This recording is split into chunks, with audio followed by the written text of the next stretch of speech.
Pour cette saison sportive, c'est au Tampon qu'a lieu le 3e rassemblement de Sambo, après celui de Saint-Joseph et celui de la Possession. C'est Michel Poudroux qui accueille cette session de 3 jours de stage dans son dojo au 12e kilomètre. Traditionnellement, le premier stage de l'année civile se fait ici au Tampon.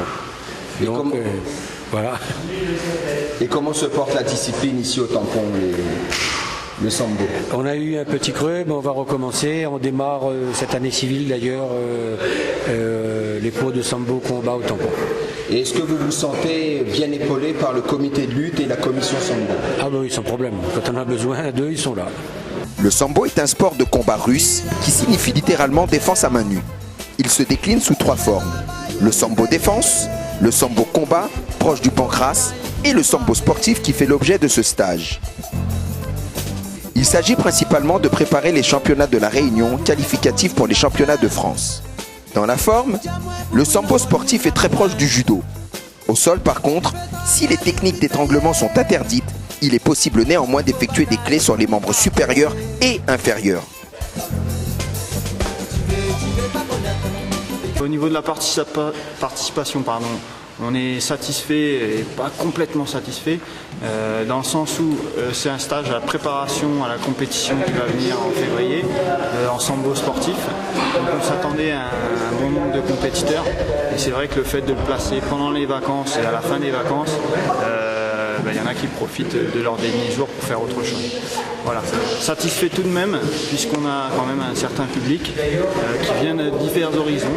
Donc quelques compétiteurs tout de même, mais aussi des Stapsiens qui viennent se confirmer ou apprendre de nouvelles choses.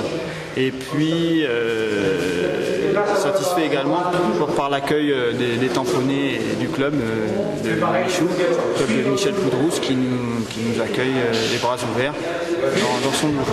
Et le fait d'avoir sur le tatami un niveau assez hétérogène, est-ce que cela ne perturbe pas tes plans d'origine?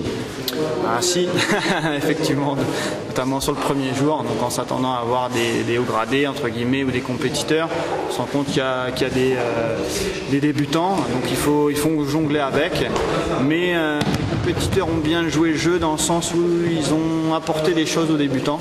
Donc c'était pas forcément le but premier du stage, c'était d'aller vers le perfectionnement compétitif. Là on a plus basculé vers l'échange entre experts et débutants, ce qui n'est pas forcément une mauvaise chose en soi, donc on fait en fonction du public également. C'est aussi comme ça que fonctionne le Sambo, en tout cas on essaie de le relancer, donc on est encore confronté à ce genre de choses où on doit s'adapter en fonction des personnes qui sont présentes. Très dynamique au sein de la Ligue régionale de lutte, la commission Sambo, présidée par M. Torla Jérémy, à travers les clubs, mènera tout au long de cette année sportive des actions fortes visant au développement de la discipline.